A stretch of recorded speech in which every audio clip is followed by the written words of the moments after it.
કચ્છ જિલ્લાના ભુજ તાલુકાની સંસ્કાર કોલેજમાં 2 દિવસ અગાઉ હત્યાનો બનાવ સામે આવ્યો હતો, જેમાં એક યુવક દ્વારા યુવતીની ચપ્પુના ઘા ઝીંકીને હત્યા કરી દેવામાં આવતા ચકચાર મચી ગઈ હતી। આ ઘટનાના કારણે કચ્છની સ્થાનિક પોલીસ દોડતી હતી। ઘટનામાં વિગત કહેવાઈ રહી છે કે જે યુવતી છે તે સંસ્કાર કોલેજમાં અભ્યાસ કરતી હતી ને તે પોતાના હોસ્ટેલ જઈ રહી હતી ને આ જે આરોપી યુવક છે તે એ જ વિસ્તારમાં રહેતો હતો।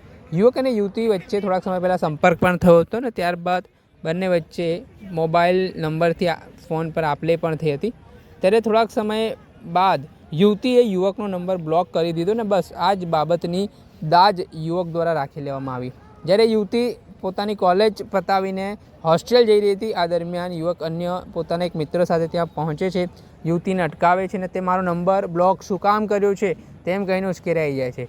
એટલામાં સામેથી યુવતીએ જવાબ આપતા ઉશ્કેરાયેલા મોહિત સિદ્ધપરા નામનો જે આરોપી છે તે એકાએક છરીના ઘા ઝીંકવા લાગે છે। સરા જાહેરમાં યુવતીનું ગળું કાપીને ત્યાંથી ભાગી જાય છે। આ ઘટના બાદ ઘટનાની જાણ સ્થાનિક પોલીસને થતાં સ્થાનિક પોલીસની ટીમ ઘટના સ્થળે દોડી આવી હતી।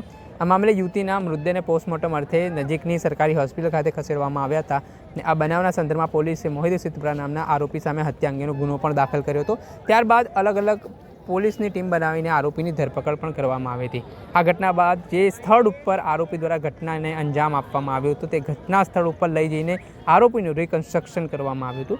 તે પ્રકારના તે દ્રશ્ય પણ સામે આવ્યા છે કે આરોપી મોહિત સિદ્ધપરા છે હવે જે તેણે નિર્મમતાથી હત્યા કરી છે ને હવે તે ધ્રુજતા લંગડાતો ચાલી રહ્યો છે ને કાયદો વ્યવસ્થાને કથળનાર આ આરોપી સામે પોલીસે કાયદાનો સકંજો કસ્યો છે ને હવે જે તેની હાલત કરી છે તેના કારણે તેનામાં ડર પણ જોવા મળી રહ્યો છે। ત્યારે આગામી સમયમાં જોવું રહ્યું હાલ તો આરોપી સામે હત્યા અંગેનો ગુનો પોલીસે નોંધ્યો છે અને તેને જેલના સળિયા પાછળ ધકેલવાની તજવીજ હાથ ધરી છે, પરંતુ મહિલાઓ અને દીકરીઓની સુરક્ષાને લઈને સરકાર આગામી સમયમાં કયા પ્રકારના પગલાં લે છે તે જોવું રહ્યું।